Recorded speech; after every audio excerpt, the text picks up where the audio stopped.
que les abonnés aient envie de la voir éventuellement pour s'intéresser à d'autres trucs s'ils regardent pas Dragon Ball Super. Mais vous savez, c'est pas si facile que ça. Et pour un épisode comme celui-ci, dans Dragon Ball Super, encore plus. Parce qu'en soi, il se passe pas non plus des trucs super incroyables. Et on pourrait m'accuser de faire du putaclic, mais je ne le fais pas vraiment, puisqu'en soi, je montre surtout ce qu'il y a dans l'épisode ou le chapitre, c'est le but de la chaîne YouTube. Et je suis désolé que des gens soient spoil, mais bon, voilà, les spoils, ça arrive partout, je veux dire, même pour Game of Thrones, moi-même, je me fais assez spoil, alors que je regarde pas les vidéos, hein, sur ce qui se passe dans les épisodes. Voilà, ça, j'y peux rien, c'est toujours comme ça. Et même moi, si j'arrêtais, ça continuerait de toute façon. Mais je trouvais ça drôle, parce que, vous savez, des chaînes qui font du vrai putaclic, ça existe. Et vous auriez été par exemple avec moi sur mon périscope, c'est-à-dire, enfin je vous mets le lien si vous voulez de mon périscope en description, mais bordel, il y a une chaîne qui fait du putaclic extrême. Je vous laisse juste un exemple de sa chaîne, un putaclic. Comment, bordel de merde, tu peux justifier Golden Hit?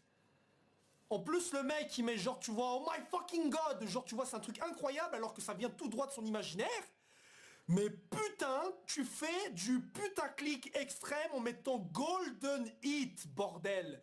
Comment tu peux justifier un Golden Hit? Oh mon dieu.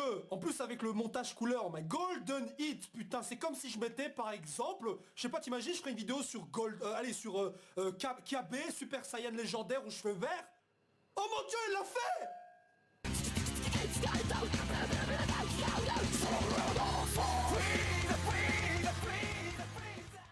Yo tout le monde, aujourd'hui nous nous retrouvons encore une fois pour parler de l'épisode donc de Dragon Ball Super qui est sorti donc ce dernier week-end. Bon, alors il est clair que cet épisode est un épisode que je qualifierais d'épisode pont. Pont de quoi? Pont des deux arcs narratifs donc dans lequel se retrouve cet épisode, c'est-à-dire l'arc donc du tournoi multivers, hein, bon, entre l'univers 6 et 7 surtout, et l'arc donc qui va commencer, le nouvel arc donc qui va commencer en juin et dont les dernières news hein, justement nous informent déjà de quoi il sera traité dans cet arc là.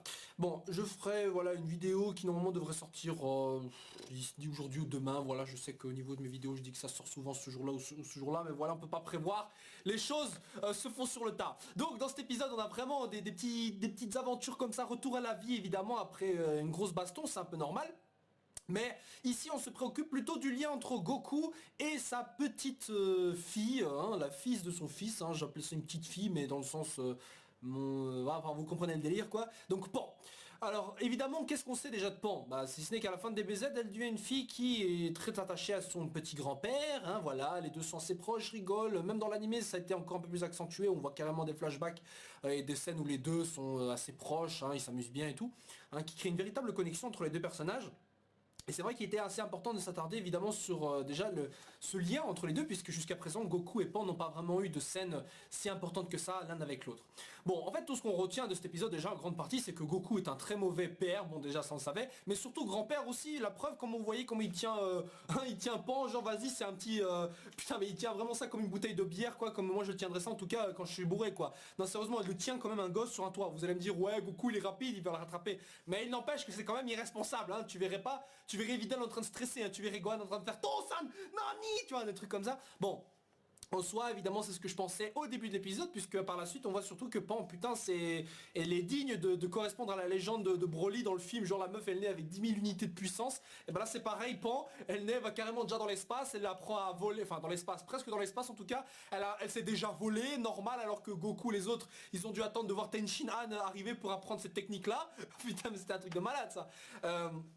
Voilà, donc c'est surtout Goku déjà qui détruit sa maison sans le faire exprès, mais qui perd surtout le contrôle de son ki après avoir utilisé donc le Super Saiyan Kaioken Blue, on va appeler ça comme ça, ou le Kaioken Blue, allez. Voilà, bref, après avoir utilisé cette technique-là donc contre Hits dans les derniers épisodes, évidemment Goku a reçu donc le contre-coup qui fait qu'il est touché par un mal, que Kaio signifie comme enfin bon peu importe le nom, mais en tout cas ce qu'il y a à comprendre c'est que Goku en gros perd le contrôle de son ki, c'est-à-dire que son Shunkan par exemple l'envoie à tel ou tel endroit alors que justement il voulait juste aller chez Kaio, ce qui fait qu'il tombe sur Bulma et Vegeta dans une scène assez rigolote je trouve, hein. Le mec arrive donc n'arrive pas à voler correctement et justement détruit sa maison. Chichi donc on apprend aussi qu'elle avait menti par rapport à la centaine de millions de zéniths qu'elle avait reçu donc de Mr Satan au début donc de Dragon Ball Super, hein, comme quoi elle avait dit il avait tout dépensé mais en fait non. Elle a juste dit ça pour motiver Goku à bosser, comme quoi putain tout le monde ment à Son Goku pour le motiver à faire des trucs, tu vois, le mec c'est le pigeon ultime quoi. Bref, et par la suite donc Goku va en profiter pour aller rendre visite donc à Gohan, puisque de toute façon sa famille va s'installer en fait chez eux en attendant la reconstruction de leur baraque. Et Goku propose donc pour aussi s'occuper un peu de Pan, ce qui est normal évidemment, c'est son grand-père, voilà, donc évidemment il doit passer du temps avec. Hein, et là on voit donc que Piccolo qui est réduit à vraiment moins que rien, c'est vraiment la nounou de Dragon Ball Super, je veux dire dans le manga il est vraiment pas respecté, encore moins que dans l'animé, hein. Dans l'animé Piccolo voilà tout le monde le sous-estime et c'est marrant mais même la scène quand Piccolo et Goku parlent sur le toit comme ça et Goku dit ouais j'ai perdu le contrôle de mon ki, je suis même pas sûr que j'arriverai à te battre, même un type comme toi arrivera à me buter tu vois. Le mec Piccolo il est pas respecté tu vois, tout le monde s'en fout, il dit putain même toi t'arriveras à me battre là, je suis une sous-merde. Tu vois donc franchement c'est la honte pour lui. C'est la honte pour lui. Et là on voit donc le mec est vraiment très impliqué dans sa relation avec Pan. Mais bon en même temps Piccolo a été un peu plus qu'un père pour Gohan que Goku l'a été. Et là on voit qu'il a été plus qu'un grand-père pour Pan. Je veux dire bon même si Piccolo est considéré peut-être comme le parrain-oncle, hein, il n'empêche que Piccolo voilà il s'est plus occupé de Gohan que Goku. Et ça si vous reniez ce fait là c'est que vous n'avez pas vu la série. Ou vous n'avez pas lu le manga. Bon allez je déconne aussi. Bon il faut pas exagérer mais n'empêche que Piccolo a un lien tout aussi fort, voire plus fort parfois, hein, que Goku n'a avec Gohan. Je vous rappelle que quand Gohan a été envoyé combattre Cell, c'est pas Goku qui a dit attends Gohan fais attention, c'est Piccolo qui disait à Goku ah mais t'es faux, tu as envoyé ton fils se faire tuer, alors que Gohan se faisait dans la gueule. Goku était là comme ça alors que Piccolo il était en train tellement de stresser, il allait s'arracher les antennes. Bref, donc petit travail sur les liens entre les persos, voilà c'est plus un épisode basé sur l'humour, puisqu'on revoit aussi Pilaf et sa bande et dès qu'on les revoit c'est obligé parce qu'il y a un côté humoristique qui doit ressortir. Bon ici ça fait pas tellement mouche, hein. Faut dire que ces persos là la preuve ont été rajeunis surtout pour permettre au public plus jeune de s'amuser. Mais bon quand on sait que l'audience de Dragon Ball Super est composée certainement à 80, au-dessus de 80% de gens qui ont déjà suivi la série avant, c'est-à-dire des jeunes, allez des gens de la vingtaine et plus, je veux dire ce genre de personnage là, moi perso ça ne me fait rien. Je ne sais pas quel âge vous avez par exemple, vous qui suivez Dragon Ball Super. Bon, je dis pas que c'est pas parce que vous avez 13 ans vous connaissez pas Dragon Ball, hein, évidemment, c'est un exemple, mais je pense qu'une majorité de l'audience, voilà, sont suivis Dragon Ball de leur jeunesse et aujourd'hui, bah, ils sont voilà au-dessus de 20 ans certainement obligés. Pas tous mais soit. Donc du coup Pilaf et moi c'est pas tellement, il n'y a pas tellement de petits liens comme ça. Moi j'arrive pas à m'identifier ou trouver ces personnages là drôles ou attachants. Personnellement je suis juste content de savoir, enfin je le savais depuis longtemps, mais que Pilaf a le même seiyuu que Baggy dans One Piece et c'est juste sa voix qui me fait rigoler parfois, mais en dehors de ça franchement il est pas drôle quoi. Bon, ce n'est que mon avis, évidemment, je ne discute pas de l'humour en soi. Voilà, même l'humour à la DBZ en soi, ouais, allez, ça peut être drôle, s'occupe d'un gosse, pourquoi pas. Bon, en soi, la scène qui était marrante, c'était surtout de savoir que Pan les a emmenés jusqu'à la stratosphère. Si vous vous demandiez pourquoi est-ce qu'ils arrivent à respirer, etc. C'est pas comme une fois, ils sont pas encore dans l'espace. Hein. Vous savez, vous restez quand même dans l'atmosphère terrestre et il y a encore moyen de respirer. Le fait est que par contre, je crois que la température chute drastiquement. Donc normalement, ces personnages-là devraient être congelés ou un truc dans le genre. Bon, Pan, je veux dire, ok, peut survivre, mais Pilaf, etc. Ils auraient dû crever, je pense. Enfin, bon, pas trop sûr sur ce coup-là. Hein, je veux dire Goku et Beerus évidemment n'ont même pas combattu dans l'espace en soi lors de leur premier duel, ils ont combattu vraiment, ils étaient encore dans l'atmosphère terrestre. Parce que l'atmosphère terrestre c'est ça va très très loin et même si on a l'impression qu'ils sont dans l'espace, ils ne le sont pas réellement. Donc au final tout est bien qui finit bien, donc tout le monde est là, voilà, Gohan arrive, et justement, et c'est là que j'ai un peu ragé quand même, Gohan nous explique en fait, tu vois, il avait fait une conférence, c'était pour choper donc un taf donc d'assistant dans une université, tu vois. T'imagines un mec comme Gohan être son assistant à l'université, putain ça va être marrant. Enfin bref, il nous explique qu'au final il a pas pris le job, parce que ça impliquerait qu'il n'aurait pas le temps de voir Pan et Videl. Donc au final, si Gohan n'a pas été présent de tout l'arc de l'univers 6 contre l'univers 7, c'est pour un truc qui au final n'a rien changé. Je veux dire, au final, Gohan aurait juste dit ouais, je viens pas, je suis malade, ça aurait été pareil. Parce que franchement, là, ça n'a rien changé. La seule implication, enfin la seule conséquence du fait que Gohan n'ait pas été présent durant l'arc de l'univers 6 contre l'univers 7, c'est qu'on ait cet épisode-ci qui fait que Gohan était absent, donc il demande à Piccolo et Goku de garder Pan. C'est le seul truc que ça a changé. Je veux dire, Gohan aurait très bien pu aller au tournoi et nous dire ouais, je suis plus un combattant, je vais plus participer. Limite ça aurait été plus crédible, enfin ça aurait été plus, non même pas en fait. Il y a pas de truc qui aurait justifié le fait que Gohan participe pas au tournoi à la place de Piccolo. Enfin ça aurait été même plus cool en soi. Mais putain de merde, là on voit que la raison pour laquelle il est pas venu, c'est pour un truc qui a aucune conséquence puisque Gohan n'est même pas devenu prof à cause de cette conférence de merde qui nous a fait qu'on s'est dit putain Gohan il s'entraîne forcément sur Terre, il y a des trucs qui se passent, on s'est tous cassé la tête pour rien.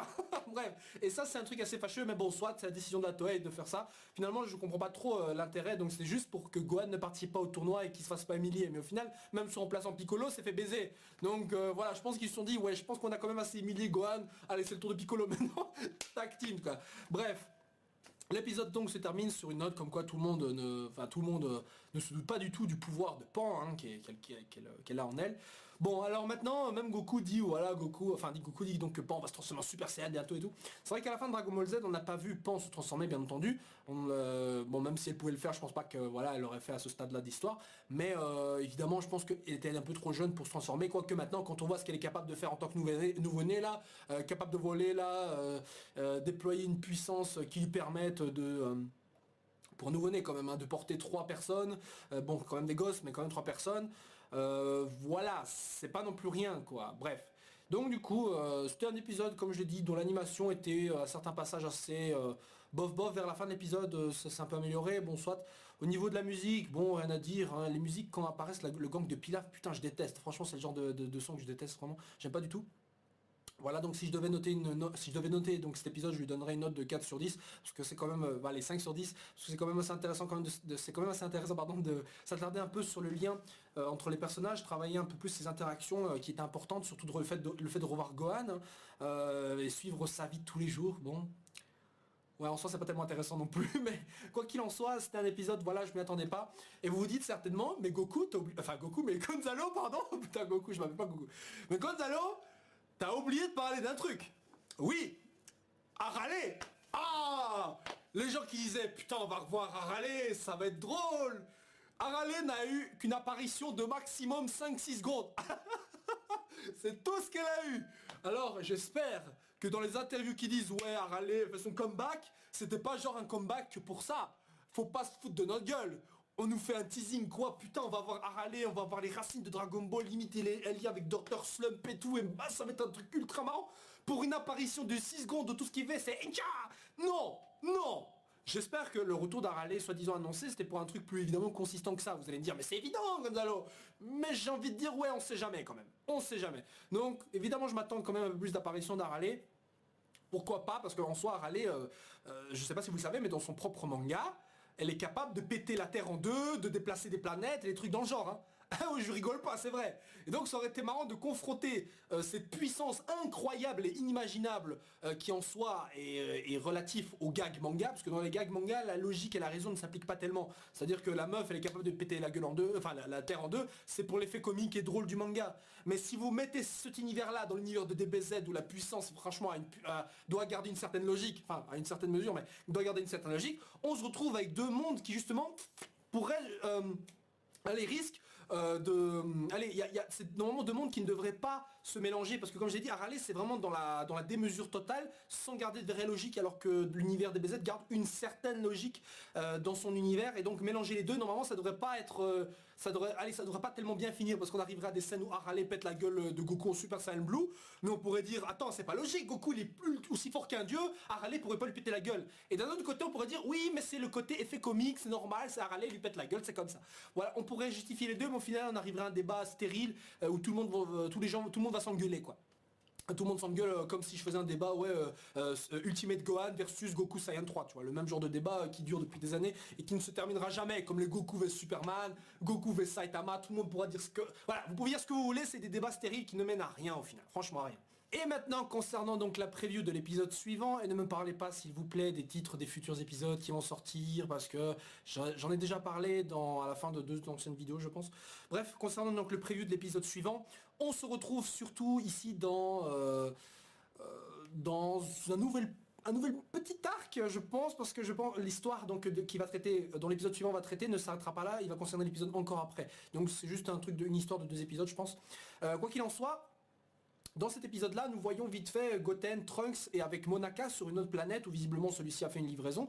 Et ils rencontrent donc un vieux monsieur qui est aux prises avec une armée, je pense, ou des hommes qui sont sur la planète. Alors on sait pas trop ce qui se passe, on comprend donc que sur la planète il y a un grand secret. L'épisode s'appelle s'appelle quoi, un truc avec de l'eau surhumaine, enfin un truc concernant une eau magique. Hein, et c'est vrai que sur le preview de l'épisode, enfin avec le titre de l'épisode, on pensait qu'il y avait un lien avec l'eau magique de Maître Karine, etc. Mais en fait ça n'a rien à voir, ils sont sur une autre planète, la planète Pot-au-Feu, hein, pour rester dans le délire de la bouffe. Donc voilà, un épisode qui sera certainement aussi tourné dans l'humour puisqu'on a Goten et Trunks, mais en tout cas ça me fait plaisir de revoir les deux. Est-ce qu'on verra la réapparition de Gotenks? Pourquoi pas, on sait que Goku, je pense, c'est à un moment donné de la partie, quoique au moment où on le voit, je sais pas s'il arrêtait des tirs de ennemis ou c'était autre chose, je pense que c'est ça. Donc les trois, avec Monaka et le vieux, donc seront présents. Maintenant, qui sont ses ennemis? Que veulent-ils? Voilà, je pense qu'ils sont surtout là pour dérober un truc dans la planète, et le vieux est certainement un gardien ou un truc dans le genre.